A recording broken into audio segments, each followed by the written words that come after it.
ایک لفظ استعمال کیا جاتا تھا سیڈ مافیا. وہ سیڈ مافیا کیا تھا, اس نے کس طرح سے کسان کو زراعت کو نقصان پہنچایا. ہمارا زمیندار افیکٹ ہوا تھا, پروڈکٹیوٹی انہانسمنٹ کی طرف نہیں جا رہی تھی. جن کو میڈیکل میں داخلہ نہ ملا وہ ایگریکلچر میں آ گئے اور بہت سارے ڈسپلن شروع ہو گئے. اس وجہ سے تھوڑے سا ایک ڈکلائن نظر آتا ہے. اب گورنمنٹ بہت اس پہ سیریسلی سوچ رہی ہے کہ کیا ایسے اقدامات کریں, کون سے بینچ مارک کریں کہ ہماری جو کوالٹی ہے ایگریکلچر ایجوکیشن کی وہ ٹھیک ہو, سیڈ کی ٹیکنالوجی ہو, پھر اس کی بریڈنگ ہو, پھر اس کی سیڈ پروسیسنگ اور اس کی پوری سپلائی. السلام ناظرین, میں ہوں رضوان آصف اور آپ دیکھ رہے ہیں ایکسپریس نیوز. پاکستان جو ہے اس کی معاشی بنیادیں جو ہے زراعت پر استوار ہیں, اور خاص طور پر اگر پنجاب کی بات کریں تو پنجاب جو کہ پاکستان کی زرعی پیداوار کا 70% کے قریب فراہم کرتا ہے, اس میں تو تقریباً جو سارا جنوبی پنجاب ہے وہ بھی زراعت سے جڑا ہوا ہے. لیکن ہمارے پنجاب کے کسانوں کا اور باقی ملک کے باقی صوبوں کے جو کسان, ان کا بھی ایک ہی سب سے بڑا مسئلہ ہے کئی سالوں سے کہ ہمیں اچھا بیج نہیں مل رہا. اچھا بیج نہ ملنے کی وجہ سے فی ایکڑ پیداوار جو ہے وہ آج تک اس طرح سے نہیں بڑھ سکی جیسا کہ ہمارے جو ہے ہمسایہ ممالک میں بڑھی ہے. اور ہائیبرڈ بیج کی بات کریں تو جن 2 فصلوں میں چاول میں اور مکئی میں ہائیبرڈ جو ہے بیج آیا اس کی پیداوار بڑھی, لیکن باقی فصلات میں ہائیبرڈ بیج کیوں نہیں آ رہا.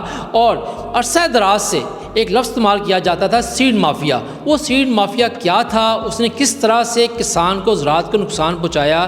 نئے جو بیج ہیں ان کی تحقیق کے لیے کوئی منظم طریقہ کیوں نہیں اختیار کیا. اور سب سے اہم بات یہ کہ ایک ضرورت پہلے کیوں نہیں محسوس کی گئی کہ سیڈ سیکٹر کے لیے ایک منظم, جامع اور قابل عمل جو ہے قانون سازی کی جائے.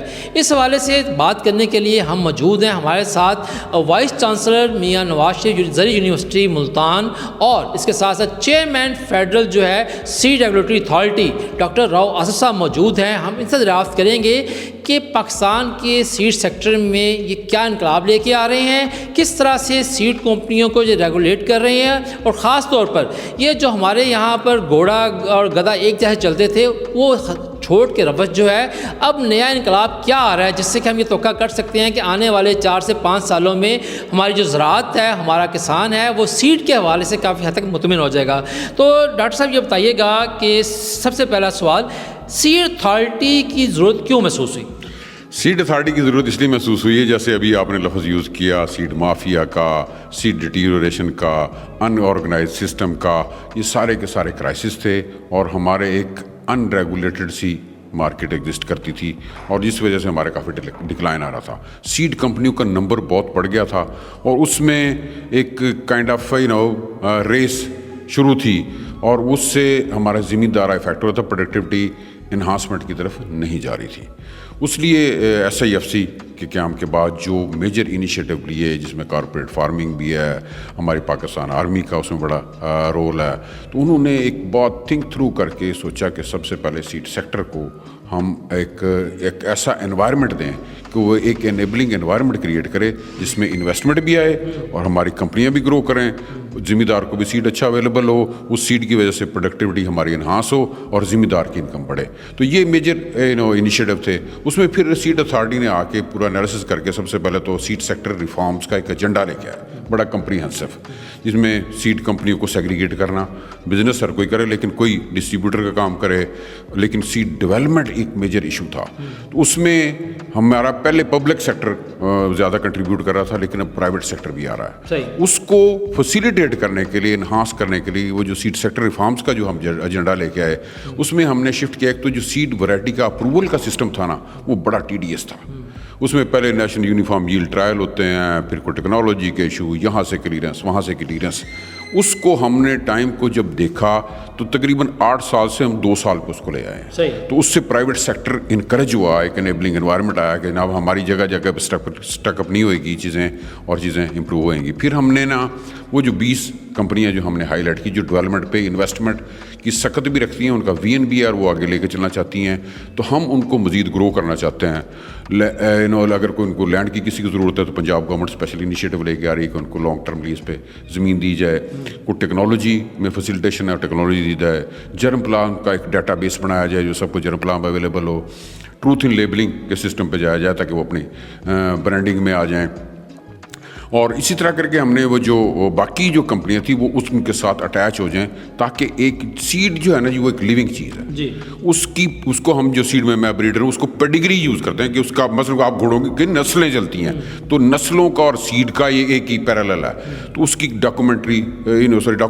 ڈاکومنٹیشن سسٹم ہو اس ڈاکومنٹیشن سسٹم کے تحت اس کو چلایا جائے اس کی سیڈ کی ٹیکنالوجی ہو پھر اس کی بریڈنگ ہو پھر اس کی سیڈ پروسیسنگ اور اس کی پوری سپلائی چین کو. اچھا ڈاکٹر صاحب جیسے کہ ہے کہ مکئی اور چاول میں ہائیبرڈ بیج آیا ہماری ییلڈ ہماری پیداوار بہت بڑھ گئی پر کیا بات ہے کہ باقی جو مین فصلیں ہیں ان میں تو خاص طور پہ بالکل ہی ہائیبرڈ بیج آ نہیں سکا.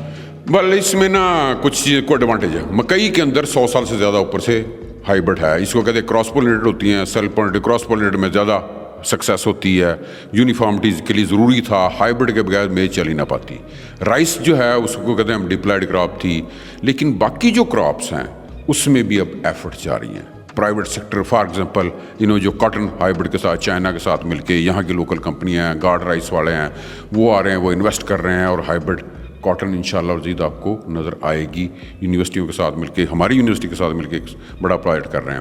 پھر اسی طرح کر کے ہائیبرڈ ویٹ کے اوپر گندم میں ایک بریک تھرو آنے والا جس میں پہلے یورپین یونین یا ڈیفڈ والوں نے کی ہورائزن کے ذریعے انویسٹمنٹ پھر آسٹریلیا کی انویسٹمنٹ ہے وہ ایکسپینڈ ہو رہا. تو ہائیبرڈ ویٹ اب لوگ باتیں بھی کرنے لگے اور وہ زمین پہ موجود بھی ہے. تو جب ہائیبرڈ آتا ہے نا سر ہائیبرڈ میں سیڈ ریپلیسمنٹ 100% ہوتی ہے. کوئی جو سیڈ ہے نا ایک سال کا سیڈ ہو دوسرے سال خود رکھ لو تو پھر اس میں ڈکلائن آ جاتا.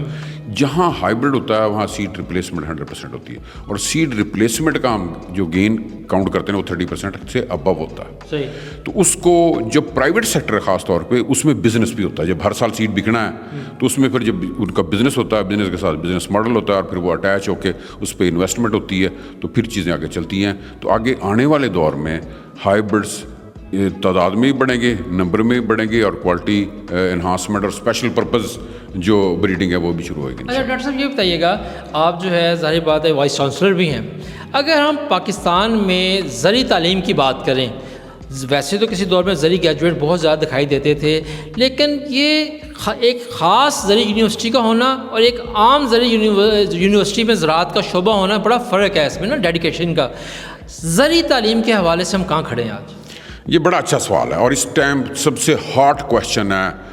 چاہے وہ ایچ ای سی ہے پنجاب گورنمنٹ نے اسپیشل انیشیٹو لیا ہے کمیٹی بنائی ہے ڈاکٹر اقرار خان صاحب کی جو پی ایچ ای سی کے چیئرمین ہیں چیف منسٹر اسپیشلی کہ اس کی مانیٹرنگ کریں.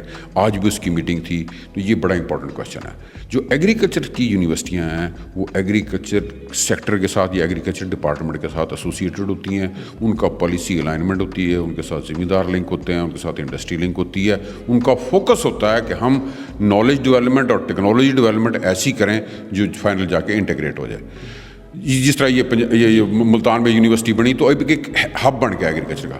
جو باقی یونیورسٹیاں ہیں جنرل یونیورسٹیاں ان کا میجر پرپز ہوتا ہے تعلیم صرف دینا ڈگری پروڈیوس کرنا.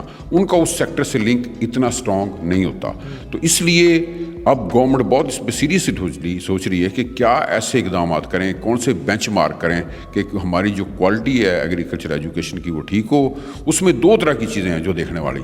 ایک ہے کہ کچھ لوگ پڑھ کے وہ سائنس کرنا چاہتے ہیں وہ ریسرچر بنتے ہیں کوئی سائنسدان بن گئے اکیڈیمیا میں آ گئے. ایک ہے ہمیں پریکٹیشنر کی اب زیادہ ضرورت ہے. اس میں ملٹی ڈسپلنری جو ڈگریاں ہیں نا وہ اسینشلی جو ایگریکلچر یونیورسٹیوں کا پورا ماحول ہوتا ہے ایکو سسٹم جہاں رہ کے وہ زیادہ کچھ سیکھتے ہیں. اور اس کو خاص طور پہ جو انیشیل ماڈل تھا وہ یہ تھا کہ گاؤں کے بچے آئیں جن کا ایک ٹیمپرامنٹ ہو اور اس ٹیمپرامنٹ کے تحت بیک گراؤنڈ بھی ہو. تو یہ بڑی امپورٹنٹ چیز تھی جس کو اب دوبارہ سے سوچا جا رہا ہے کہ ایگریکلچر یونیورسٹیاں اپنا ایف ایس سی پری ایگریکلچر پروگرام شروع کریں. میٹرک کے بعد بچوں کو انڈکٹ کریں اور ان کو ایگریکلچر میں پڑھائیں تاکہ وہ اس لیول پر نہ کہ بلکہ ہوا یہ اور ٹائم یہ ہوا کہ جن کو میڈیکل میں داخلہ نہ ملا وہ ایگریکلچر میں آ گئے اور بہت سارے ڈسپلن شروع ہو گئے. اس وجہ سے تھوڑے سا ایک ڈکلائن نظر آتا ہے ہمیں. صحیح ناظرین، جیسا کہ ڈاکٹر صاحب بتا رہے ہیں کہ زرعی تعلیم کے حوالے سے ایک بہت بڑا انقلاب آنے والا ہے، اور خاص طور پہ یہ جو ایک چال چل رہی تھی کہ جناب علی جو عام یونیورسٹی ہیں وہ بھی یہ ڈگری جاری کر رہی تھی لیکن ان کی اسپیشلائزیشن نہیں تھی، نہ وہ ڈیڈیکیشن تھی، تو یہ سلسلہ اب ختم ہونے والا ہے۔ دوسرا ڈاکٹر صاحب نے بتایا ہے کہ پاکستان کے اندر جو ہے اچھے بیج کی دستیابی بڑھ رہی ہے، اس کی کوالٹی، اس کی گریڈنگ کے اوپر جو ہے پرائیویٹ سیکٹر آگے بڑھ رہا ہے، اور سارا اس لیے ممکن ہوا ہے کہ ہمارے جو ریاستی ادارے ہیں ان کی سپورٹ، ان کی مدد کے ساتھ یہ سیڈ اتھارٹی کا قیام عمل میں آیا ہے، اور یہ سیڈ اتھارٹی جو ہے یہ ایک ایک کر کے تمام تنازعات اور رکاوٹوں کو دور کر کے وفاق اور صوبوں کو ایک پیج پر لا کر زراعت اور کسان کی خوشحالی کے لیے اب بیج کے شعبے کے اندر جو ہے وہ نئی جدتیں اور نئی اصلاحات لے کر آ رہی ہے۔ اس کے ساتھ اجازت دیجیے، اللہ حافظ۔